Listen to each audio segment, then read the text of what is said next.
On any other island, I'd probably be a marathon runner. Today, we take a look at the history of Jamaica, what makes us us. Also, we'll take a look at our historic achievements. Our journey is a truly remarkable story. It is the story of resilience and diversity, written by Jamaicans who are world changers and global luminaries. Welcome back to Elite Jamaica, the place you come to learn about Jamaica and Jamaicans.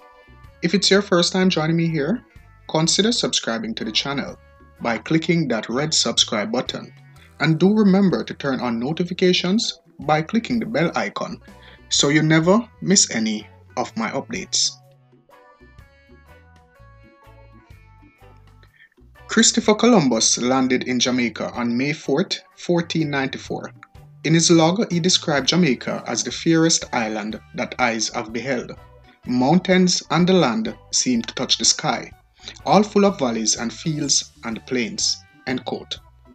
In Jamaica, the Spanish mariners found a gentle American Indian people, the Taínos, who named the island Jamaica, meaning land of wood and water.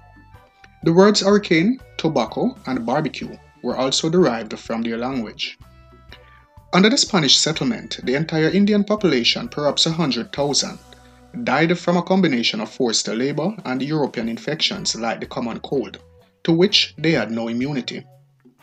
In 1509, the Spaniards established a capital, New Seville, near the town of Ocho Rios. The Spaniards actually called the area Las Correras, meaning waterfalls. The English misunderstood, interpreting Las Correras to mean 8 rivers, hence the name Ocho Rios. Today, the foundations of New Seville are under excavation, and the search continues for the 2 ships that Columbus breached nearby. There is also an attempt to identify the first settlement of the early Spanish settlers in the area. In their century and a half of rule, the Spaniards brought sugarcane and later slaves from Africa to cultivate the cane. The English captured Jamaica in 1655 and turned the island into one vast sugar plantation, making the planters rich. In England, they used to say as rich as a West Indian planter to mean the richest person around. To grow the sugarcane, the English brought many more Africans to work as slaves, mostly from the west coast of the continent and from present-day Nigeria. Buccaneers soon operated out of Jamaica, attacking the treasure ships of Spain and France. One was a young indentured laborer from Wales named Henry Morgan. He would prosper and rise to lieutenant governor. His home base, Port Royal, was known as the richest and wickedest city in Christendom. But in 1692, an earthquake destroyed Port Royal, pushing it below the sea. When the English arrived, the Spaniards fled to the neighboring islands. Their slaves escaped into the mountains and formed their own independent groups, called Maroons. The Maroons were in time joined by other slaves who escaped from the English. For a long time, they fought against the English, who sought to re-enslave them. So successful were the Maroons fighting from their fortresses that the English were forced to sign peace treaties granting the Maroons self-government and ceding to them the mountain lands that they inhabited. The runaways periodically staged rebellions until a treaty in 1739 that gave them a measure of local autonomy that they still retain today. Slavery was abolished in 1834. In the economic chaos that followed emancipation, one event stood out: the Morant Bay Rebellion of 1865. The uprising was led by a black Baptist deacon named Paul Bogle and was supported by a wealthy Kingston businessman, George William Gordon. Both were executed and are now among Jamaica's national heroes. In the years that followed, much of modern Jamaica was forged. Migrants from India and China came as indentured workers for sugar estates and rapidly moved to other occupations. Soon Jewish settlers came to Jamaica, followed by migrant traders from the Middle East. Altogether, these groups created diverse people of Jamaica today, to which we owe the national motto, out of many, one people. In the 1930s, politics in Jamaica was born. 2 very dissimilar men, Norman Manley and Alexander Bustamante, who in a uniquely Jamaican coincidence happened to be cousins, founded the 2 major political parties, the People's National Party and the Jamaica Labour Party, respectively. On August 6, 1962, at a midnight ceremony witnessed by Britain's Princess Margaret and US Vice President Lyndon Johnson, the British Union Jack was lowered, and the new black, gold, and green Jamaican flag was raised, and Jamaica became an independent nation.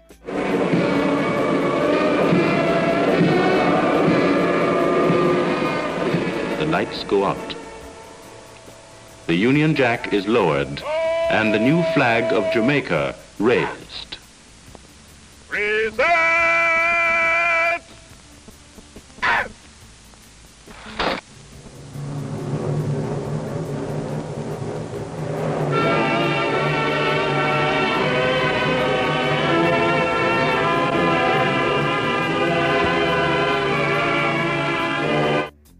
Jamaica has not stopped blazing a trail of unparalleled outstanding excellence into the annals of history. This little island has been blessed like no other with moments of resplendence on the international stage. No wonder they call us the greatest little island in the world. No wonder we're so respected, revered, and emulated. Here are 10 epic moments in our early history. Number 1. August the 6th, 1962, Jamaica becomes independent. At midnight on August 5th, 1962, the Jamaican anthem was played for the first time across the length and breadth of the island. Flags bearing Britain's Union Jack were lowered, replaced by the Jamaican flag showing off the black, green, and the gold. Later the next day, a formal ceremony recognizing the occasion was held at Up Park Camp, Kingston, presided over by Jamaica's first Prime Minister, Sir Alexander Bustamante. Jamaicans were jubilant about the end of colonial rule and the beginning of their self-government, and over 20,000 of them flooded the National Stadium to join in the festivities, not to mention the numbers who gathered in town squares in the island's parishes to dance and fete in their newfound independence. Number 2. 1963. The Festival Office is created. The Festival Office of Jamaica was established in 1963 as an entity under the Ministry of Development and Welfare under the leadership of Edward Seaga. By 1964, Hugh Nash, who's made many invaluable contributions to Jamaica's cultural retention, was appointed director of the office. Number 3. June 20, 1965, Martin Luther King visits Jamaica. Reverend Dr. Martin Luther King Jr. addresses a large crowd at the National Stadium after receiving the keys to the city of Kingston, presented by the Commissioner of the Kingston and St. Andrew Corporation, Mr. Eustace Bird. Reverend Dr. Martin Luther King and wife, Coretta, arrived in Jamaica on Sunday, June 20, 1965, to be keynote speaker at the graduation ceremony at the University of the West Indies, UWI Mona.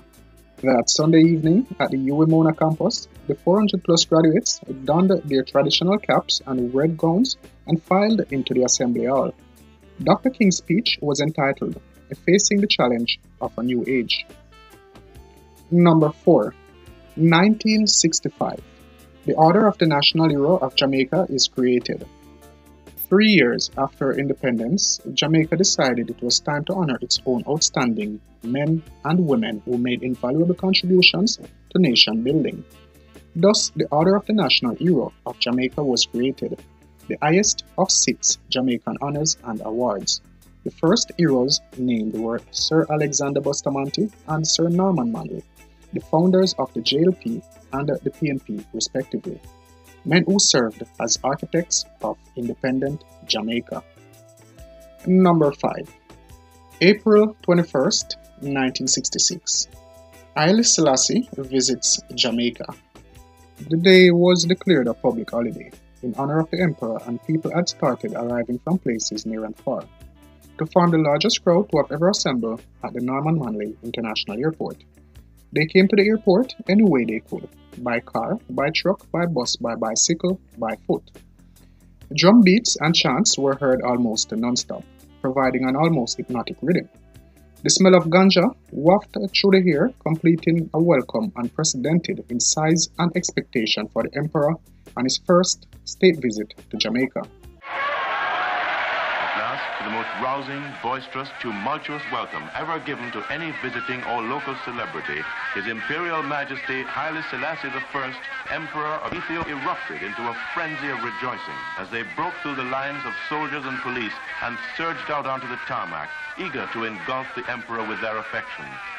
Number 6. 1968. The Jamaica Festival Commission is formed. The Act of Parliament in September, Act 32 of 1968, broadened the festival office's mandate to encourage the annual independence anniversary celebrations throughout the island, as well as to stimulate the development of local talents. Number 7. In 1969, Jamaica gets its own money. Jamaica got its own currency in 1969, following the switch to a decimal system the year before.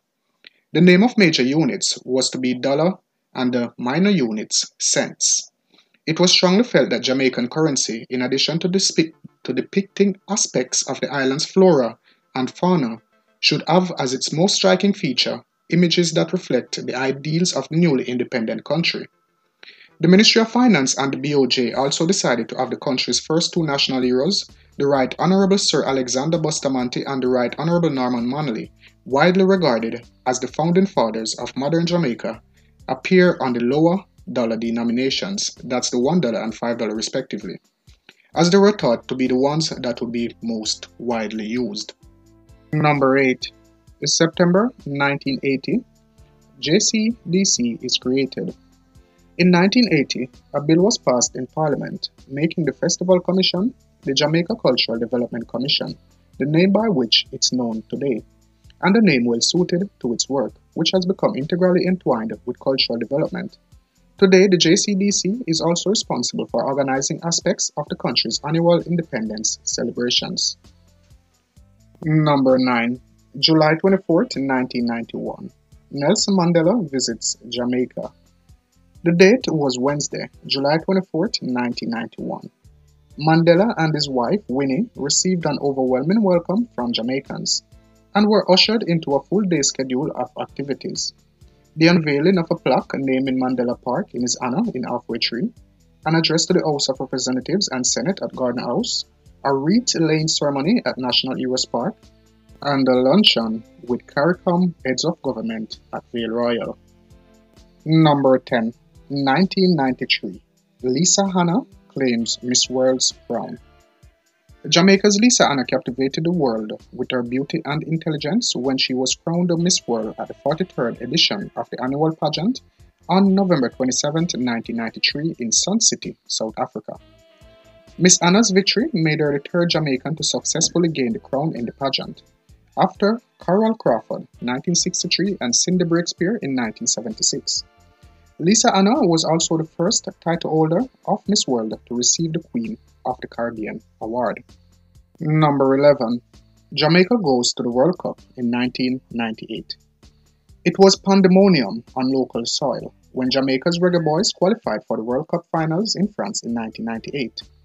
Pot covers, bucket covers, whistles, and anything else that could add to the cacophony came out of the woodworks as Jamaicans celebrated this historic feat. Reggae Boys coach at the time, Rene Simoes, came in for high praises, as well as the current president of the Jamaica Football Federation, Captain Horace Burrell. It was the first time the nation's football team was qualifying for a World Cup final, and for days afterward, the delight and euphoria of football lovers in the country were palpable. Number 12. 2006. Jamaica appoints a female prime minister. The Most Honourable Portia Simpson Miller became Jamaica's first female prime minister on March 31, 2006. She served as Jamaica's 7th prime minister until September 10, 2007, and received the Order of the Nation during that period. She was re-elected on December 29, 2011 and installed as prime minister on January 5, 2012. Prior to that, she served for 17 years as a cabinet minister with various portfolio responsibilities, including labor and social security, tourism, local government, community development, and sport. Number 13. 2008. Usain Bolt breaks 3 world records. Within just 1 week, Jamaican sprinter Usain Bolt moved from an inexperienced sprinter to being the first man to hold the world records for both 100-meter and 200-meter. At the Beijing Games in 2008, the sprinter made a record-breaking run of 9.69 seconds in the 100-meter race. A few days after, Bolt made another spectacular run of 19.30 seconds in the 200-meter race, before going on to break a third world record as the anchor leg runner in Jamaica's 4x1 relay team. Number 14, 2015. US President Barack Obama visits Jamaica. On April 9, 2015, the much anticipated wait for the visit of United States President Barack Obama was fulfilled. President Obama met with youth leaders at the University of the West Indies, where he announced a $70 million development program for Caribbean and Latin American youth. The president also visited the National Heroes Park, where he paid tribute to Jamaicans who died in World Wars I and II, and made a brief stop at the Bob Marley Museum, the former home of the famed reggae legend of whom President Obama is said to be a fan. Number 15. Jamaican Tony-Ann Singh has won the 69th Miss World Beauty Pageant. It's the first time in history that black women hold the titles for Miss USA, Miss Teen USA, Miss America, Miss Universe, and Miss World. The 23-year-old student was born in St. Thomas, Jamaica, and plans to study medicine and become a doctor. Tony-Ann impressed the judge at the event in Excel, London, after singing Whitney Houston's I Have Nothing and answering a variety of questions. She said, "This feels like a dream. I am so grateful. Whatever it is you see in me, thank you. I'm ready to get to work." End quote. She beat 111 other contestants representing different countries to be the fourth Jamaican winner of the title since the competition began. When asked by Judge Pierce Morgan if she would consider a singing career, she said, "If the door is open, I'll walk through it." Thank you for joining me again, guys. I really do hope you found this video interesting or informative. If so, please do remember that you can click the red subscribe button to subscribe to Elite Jamaica and turn on notifications by clicking that blue bell icon so that you will never miss any of my updates. Until then, I am Alex. Bless.